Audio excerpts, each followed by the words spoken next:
Big TV భక్తి సమాచారం WhatsApp ఛానల్లో జాయిన్ అవ్వండి. అన్ని విశేషాలు ఎప్పటికప్పుడు తెలుసుకోండి. గురుగారు, మనం గమనిస్తే కూడా కుంభమేళ అనేది సూర్యగ్రహ సంచారానికి అనుగుణంగా, గురుగ్రహ సంచారానికి అనుగుణంగా కూడా జరుగుతుందని అంటుంటారు. సూర్యుడు మకర రాశిలోకి రావడం, గురువు మేషరాశిలోకి, అంటే ఈ గ్రహగతులకి మనకు పురాణ కథనం చూస్తేనేమో అమృత బిందువులు పడిన దానికి ఈ రెండింటికి ఎట్లా అండి ఇంటర్లింక్? సూర్యుడు ఎందులోకి సంక్రమిస్తాడు? ఒక రాశిలో నుంచి ఇంకో రాశిలోకి. అది ఇప్పుడు వచ్చే రాశిలో ఏంటంటే మకర రాశి. ఇప్పుడు శుక్రగ్రహణంలోకి బృహస్పతి ఆయన గారు సహకరిస్తారు, అంటే అందులోకి వస్తాడు అని అర్థం. సత్యయుగంలో జరిగింది ఇది. సత్యయుగం తర్వాత ఇది 27 సత్యయుగాలు జరిగాయి. మీరు అంటున్నది ప్రశ్న గమనించాలి. మీరు అడిగింది ఏంటంటే ఇది 28వ కలియుగంలో మనం ఉన్నాం, అంటే 27 కలియుగాలు అయిపోయాయి ఆల్రెడీ. కాబట్టి ఏంటంటే ఒక్కొక్క యుగంలో జరిగింది. మీరు అన్నది ఇక్కడెక్కడ సంక్రమిస్తుంది గురువు గారు అని అంటే ఫస్ట్లో జరిగింది మాత్రమే చెప్తున్నాం మీకు. తర్వాత ఎన్నో జరిగాయి. ఇప్పుడు ఒకటే రోజు ఫెస్టివల్ ఎందుకు రాదు? సంక్రాంతి 13, 14, 15 మాత్రమే వస్తుంది. మీరు బాగా గమనించండి. ఓన్లీ అది అప్పుడే ఎందుకు వస్తుందంటే మా సూర్యుడు మకరంలోకి ఎంట్రీ ఇచ్చిన ఆ తరుణంకి పండగ అని అంటారు కదా. అలాగా ఉగాది రాజు చూడండి, మరి శివరాత్రి రాజు చూడండి, మరి అలాగా ఈ సూర్యుడు మకర రాశిలోకి వచ్చాక సంక్రాంతి పురుషుడు అని అంటారు కదండి. కలియుగం అనేది 28వది. ఇప్పుడు 28వ కలియుగం అంటే మొదటిసారి దేవాది దేవతలు జీవితాన్ని సాధించడానికి అమృత కలశం గురించి చేసిన గడియ గురించి, అప్పుడు భూమండలంలో పడుతున్న ఆ తరుణము నీకు ఈ ఇయర్ కలిసి వచ్చింది. ఈ ఇయర్ 13వ తారీఖు వచ్చింది. అది అంతే. ఈ ఇయర్లో నువ్వు అన్న ఆ బృహస్పతి, నువ్వు అన్న ఆ మకర సంక్రాంతిలోకి, మీరన్న ఈ మకరంలోకి సూర్యుడు ఎంట్రీ ఇచ్చే తరుణం ఈ ఇయర్ మాత్రమే ఉంది. వచ్చే ఇయర్ ఉండదు కదా ఇది.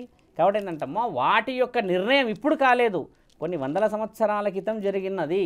కానీ పాటింపుడు మాత్రం 800 సంవత్సరాల నుంచే అవుతుంది కదమ్మా. 800 సంవత్సరాల నుంచి మీరు అన్న ఈ కుంభమేళ, మహాకుంభమేళ, అర్ధ కుంభమేళ, మేఘ కుంభమేళలు వచ్చాయి వార్తల్లోకి. మరి అంతకు ముందుకు మనం పాటించినా పాటించకపోయినా గ్రహాలు వాటి యొక్క శక్తులు మాత్రం పాటించాయి కదా. కాబట్టి ఏంటంటే మీరు అన్నది శుక్లపక్షం. ఇప్పుడు మీరు మొదట ఇంకో విషయం కూడా అన్నారు, స్వామి ఈ పౌర్ణమి ప్రత్యేకమైనది మనకి అని అన్నారు. ఈ పౌర్ణమి పేరు కూడా మీరే చెప్పారు కదా. ఈ పౌర్ణమి ఇప్పుడు నెక్స్ట్ వచ్చే పౌర్ణమికి లేదు, మళ్ళీ నెక్స్ట్ ఇయర్ ఇదే పౌర్ణమి వస్తుంది, కానీ కుంభమేళ ఉండదు. కాబట్టి ఏంటంటమ్మా నక్షత్ర తిథులు అనేది ఈ ఇయర్ మారింది. ఇందులో కుంభమేళ 12 సంవత్సరాలు 2013కి. ఇప్పుడు చూడండి ఎగ్జాక్ట్గా డేట్స్ మీరు అక్కడ చూడండి, సేమ్ ఇదే రాశులు ఉంటాయి మళ్ళీ. ఇప్పుడు మీరు అన్న విషయం ఏంటంటమ్మా పైన గ్రహణాలను బట్టి జరుగుతున్న తరుణం ఇది.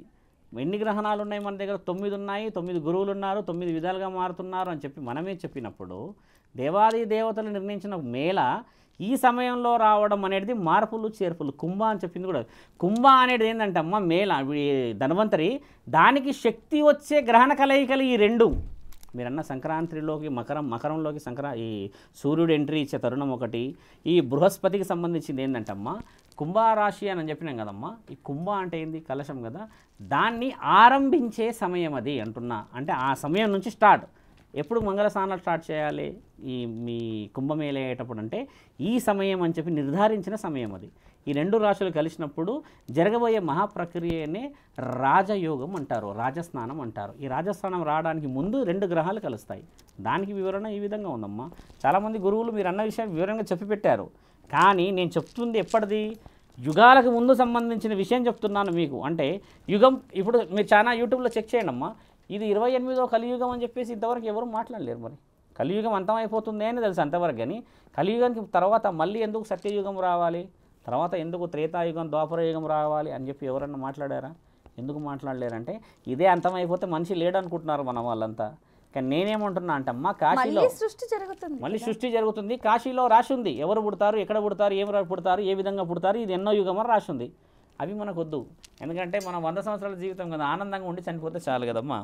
కుంభమేళాకు సంబంధించి వెళ్ళాలి అనుకునే వాళ్ళు చక్కగా వెళ్ళి స్నానం చేసి వస్తే సరిపోతుందా? ఇంకా అక్కడ ఏం చెయ్యాలంటారు? అఘోరాల ఆశీర్వాదం తీసుకోవాలి, అదొకటి మర్చిపోకూడదు. ఎందుకంటే అఘోరాలు ఎందుకు గురువుగారు దేవాది దేవతలు తీసుకోవచ్చు కదంటమ్మా. ఒక్క విషయం మాత్రం నేను స్ట్రేట్ అవే చెప్తా. అఘోరాల ఆశీర్వాదం ఎందుకు తీసుకోవాలంటమ్మా, జీవితం మొత్తం దేవుడికి అప్పచెప్పిన శరీరాలు అవి. ఎప్పుడు కూడా సమాజంలోకి రాని వాళ్ళు, మరియు చితాభస్మాన్ని శరీర రక్షణకు రాసుకుంటారు, ఒళ్ళంతా రుద్రాక్షలు పెట్టుకుంటారు. కేవలం బంబం బోలేనాదని హరహర మహాదేవ్ అనే ఒక వర్డ్ తప్పితే ప్రాణాలు కూడా పోయినా అవతల వ్యక్తి ప్రాణమైనా తీసి వచ్చి నా భారతదేశం బాగుండాలన్న త్యాగమూర్తులు వాళ్ళు. అంటే they are protector to the universe. అలాంటి వాళ్ళని పుట్టించిన మహనీయుడు. ఎలాగో దేవుణ్ణి ఎప్పటికైనా మొక్కుతామమ్మా, కానీ ఆ అఘోరాలు మాత్రం మళ్ళీ కనబడరు కదా. కనబడిన ఆ ప్రత్యక్ష దైవాలను మొక్కడం చాలా మంచిది తల్లి. మన కోసం ఉన్నారు కదా, వారి కోసం ఉంటే అది విషయ వివరణలు వేరు. కొన్ని వందల సంవత్సరాల క్రితం అఘోరాల మీద ఎంత దండయాత్ర జరిగితే ఎంతోమందిని కాపాడిన మహానీయులు వాళ్ళంతా. అఘోరాలు పొయ్యి కూడా అమ్మ 100 సంవత్సరాలే అయ్యింది. అఘోరాల జీవన శైలి సొసైటీ నుంచి పోయి ఓన్లీ 100 ఇయర్సే అయ్యింది. గోకులం ఉంది కదమ్మా, ద్వారక, గోకులం మీద దండయాత్ర జరిగినప్పుడు గత 100 సంవత్సరాల క్రితము 25,000 మంది ఆఫ్ఘనిస్తాన్ వాళ్ళు వస్తే వాళ్ళని తరిమి కొట్టిన చరిత్ర రాసుంది మన దగ్గర. మీరు ఎందులో అయినా సెర్చ్ చేసుకోవచ్చు. అంటే అఘోరాలు చాలా దగ్గరగా ఉంటే ప్రభుత్వాలు ఏం చేశాయంటే ఈ మారణ హోమాలు చాలా బలంగా జరుగుతున్నాయి. తలలు తీసేయడం అంటే చాలా పెద్ద సమస్య అని ఆలోచించి పోలీసు వాళ్ళు, ప్రొటెక్టర్సు, సెక్యూరిటీసు, ఎయిర్ ఫోర్సు, ఆ ఫోర్స్ అని వీళ్ళందరూ వచ్చాక వాళ్ళందరూ సైడ్ అయిపోయారు. కానీ ఇండైరెక్ట్గా వాళ్ళు ఏం చేస్తున్నారు తెలుసా అమ్మ, ఇప్పుడు హోమం, యాగం, వారు చేస్తున్న శాంతి పూజలన్నీ సమాజం బాగుపడడానికి ఈ సూక్ష్మంలో జరుగుతున్న ఏదైతే ఉంటాయమ్మా కలుషితంగా వీటన్నిటిని ప్రొటెక్ట్ చేస్తున్నారు. ఒక యాగానికి ఉన్న ఫలితం ఏందో మీకు తెలిసిందే కదమ్మా, 27 నక్షత్ర జాతుల చెట్ల యొక్క వనమూలికలు వేస్తాం మనం అందులో. అందుకని చెప్పేసి దాని పవిత్రత అమ్మ. మీరు అడుగుతున్న ఈ ప్రశ్నలు ఏంటంటమ్మా వెరీ డీపెస్ట్ ప్రశ్నలు ఇవన్నీ. ఎందుకంటే అసలు ఎందుకు చేయాలి, వారు ఎవరు మొక్కాలి, అసలు ఎక్కడి నుంచి వచ్చిందని ఈ చరిత్ర చాలా అవసరం. ఈ చరిత్రనమ్మ 3 నిమిషాల్లో చెప్తున్నారు చాలామంది. ఇది 3 నిమిషాలు చెప్పే చరిత్రనమ్మా అఘోరాల చరిత్ర. కొంచెం గమనించండి.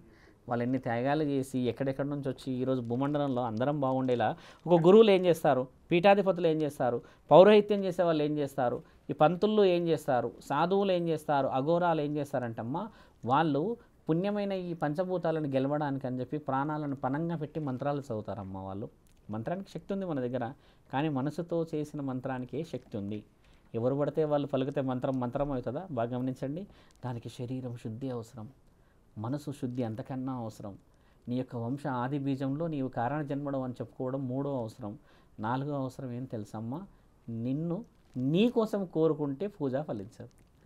లోక కళ్యాణం కోసం చేసే వాళ్ళే కారణ జన్మలు. ఆ కారణ జన్మలే ఆ అఘోరాలు. అలాంటి అఘోరాలు గురువులు సాధువులని మనం మొక్కి ఆశీర్వాదం తీసుకుంటే అమ్మా వాళ్ళు డైరెక్ట్ అప్రూవల్స్ కదా. దేవుడు ఇక్కడైనా లేడా? ఆడ ప్రయాగరాజులోనే ఉన్నాడా దేవుడు? ఇక్కడ మనం కూర్చొని స్నానం చేసుకుంటే మంగళ స్నానం అన్నారా దాన్ని?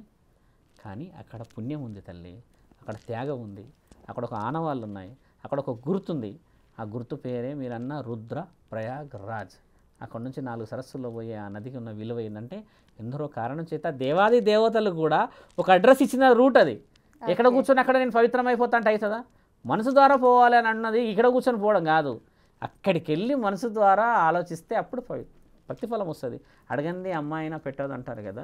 ఇప్పుడు అడిగి చూడండి, ఇప్పుడున్న సొసైటీలో అమ్మ కూడా పెడతలేదు. గమనించండి, ఒకప్పుడు పెట్టేదమ్మ. మారాలి అనేది ఏది తెలుసమ్మ? మనస్సు. శాస్త్రం, ఇతిహాసం, పురాణం నువ్వైనా చదవగలవు, నేనైనా చదవగలం. ఈ నాలిక వల్ల మనస్సాక్షిని మార్చలేని ఏ గురువు మంత్రానికి విలువ తేలేడు. మీరు చెప్పిన విషయం చాలా డీప్ది. అలా ఎలా పూజించాలి, ఇలా ఎలా పోవాలంటమ్మా శరీరాల మీద ధ్యాస లేకుండా మంచి పంటల్లో ఏం తింటారో ఎక్కడ పండుకుంటారో తెలియని వాళ్ళు నువ్వే బాగుండాలని కోరుకొని వాళ్ళే వదిలేసి వాళ్ళ కుటుంబాలు లేవా? మీలాగా ఒక తల్లి కనలేదంటారా వాళ్ళని? ఆ తల్లికి ఈ కొడుకు గుర్తుకొచ్చినప్పుడు ఆ గర్భశోకం ఎంత బలంగా ఉంటుందో తెలుసా అమ్మ?